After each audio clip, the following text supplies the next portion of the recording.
From the BBC, hundreds of children wait years for asylum decisions. From the 27th of June 2019, almost 1,400 children asylum seekers have waited for more than 5 years for an initial decision about their right to remain in the UK, the BBC has found. Home Office figures obtained by the BBC show delays have almost tripled since January 2014, when 484 children have been waiting for more than 5 years. In May, the government said it was abandoning a 6-month wait target for most asylum applications, and the Home Office said cases involving children can take longer to resolve. Before we begin, do be sure to subscribe to the channel if you want to see it grow. Like the video, comment because that engagement does really help.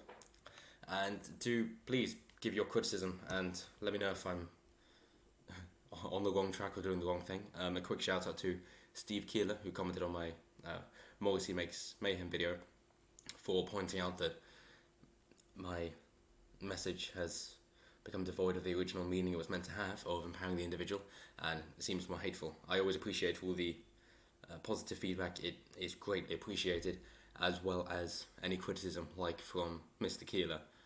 So thank you very much. That's fun. Your surname Keeler sounds like Mr. Keeler. Anyway, sorry Steve. Thank you very much, and I hope my replies suited you as well. So yes, here we have an issue with processing asylum claims. It says in 2014 the Home Office issued a target to process 98% straightforward asylum claims within 6 months, and of course they have abandoned that. And as you can see with the graph here, from the Freedom of Information request from the BBC, they've got the number of children waiting for asylum decisions pending over 6 months, 12 months and 5 years. As you can see, they've all increased. Obviously some of the earlier ones would have moved to some of the later ones 4 years later.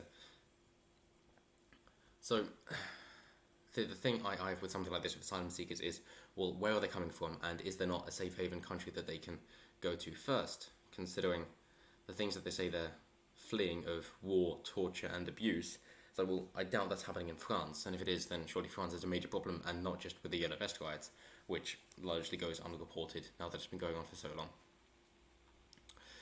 But yes, with something like this, it's obviously a problem for the people involved, but, and I know this sounds terrible, hopefully it's publicised that the UK is doing a terrible job processing asylum claims, that people don't feel compelled to come here. Because if they come to a greater welfare state country because they're hoping to be health tourists taking advantage of the NHS and getting benefits, then they're going to see these figures and go, oh, actually that's an awful idea, I'm not going to get what I want.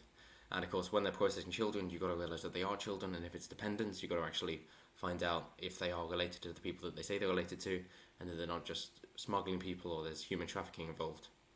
And it's terrible, to be in that position and being innocent, and yet being questioned and thought to be a criminal when actually you're doing everything right. But nonetheless, I'm sure anybody in that position would understand it's for the betterment of the country, and they're trying to get to a good country, so they understand it. But there are options if they have sufficient skills. And so, with thoughts from Steve again, thank you, I encourage you to develop any skills and qualifications that you have, and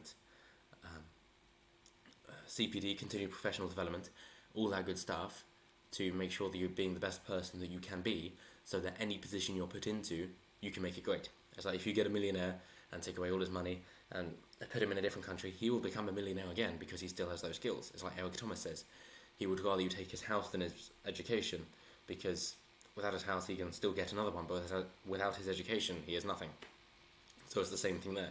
So wherever you are, whatever position you find yourself in, especially with libraries being open and the internet being pretty much open, that you can find all the information you need to. So get on it, as Jocko Willink would say, and study, empower yourself, learn the things that will help you, so that whatever position you're put in, you can capitalise on it. You can find an opportunity where other people find a challenge. You can make it work for you. So we have Rupinder Pahar, policy officer at the Children's Society, said that the children are already struggling with a trauma of unimaginable horrors, including war, persecution, torture and abuse, in which case I'm surprised they haven't gone to a nearer safe haven, and that they're not actually just economic migrants and hoping for a better life than being not great and then wanting it to be great, which is fine, but there are legal ways to do it and not just claiming asylum.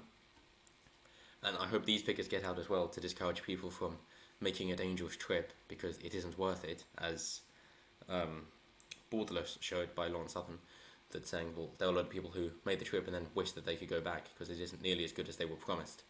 So here we have, the government allows £37.75 per week in asylum support for each person in a household. That's hardly anything.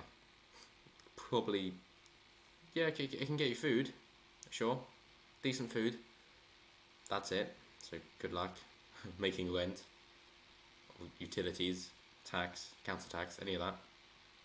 Being a pregnant mother or having a child between the ages of 1 and 3 allows an additional £3, it's going to cost more than that, while a household with a baby under 1 is allowed an extra £5 per week. Still going to cost more than that.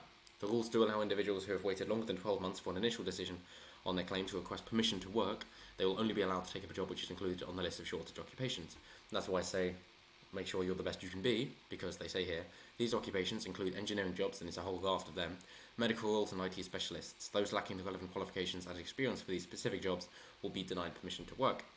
And some of these are more entry-level jobs, or not entry-level, approachable jobs, as long as you can make the pay. For example, we have line repairers and cable jointers, saying where the pay is at least £32,000 per year, and chefs, a skilled chef, where the pay is at least £29,570 per year.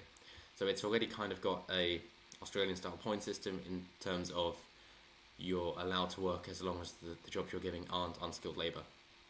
And it does still say musicians, if you're a skilled orchestral musician, so you don't have to have formal qualifications if you're good enough to you just play your instrument as a hobby, and then you can be a skilled musician, then you'll still be fine. Dancers and choreographers, if you're a skilled classical ballet dancer who meet the standards, for example. Paramedics, obviously, if you're helping people. And artists, saying animator and visual effects, 2D, 3D, computer animation for the film, television or video game sectors. Learn to code. And then all sorts of engineers. And social worker working in children's and family services. That's slightly ironic. But a Home Office spokesman said, we are currently working closely with other agencies on new service standards for decision making in these cases. So they are trying to speed it up, but if they were still bursting at the seams and filled to the rafters with these applications, we're not going to be able to make them as quickly as we would like to be able to, and that's understandable, even though the legal system does take forever in the UK, because they like to be sure, and even then they make mistakes. But they say it's better for 10 guilty men to go free than an innocent man to suffer. So make what you will of that. But anyway, that's it for now. And again, because of Steve Keeler, I want my overarching message to be the best you can be, so whatever position you're put in, you can be great. Thank you, and good night.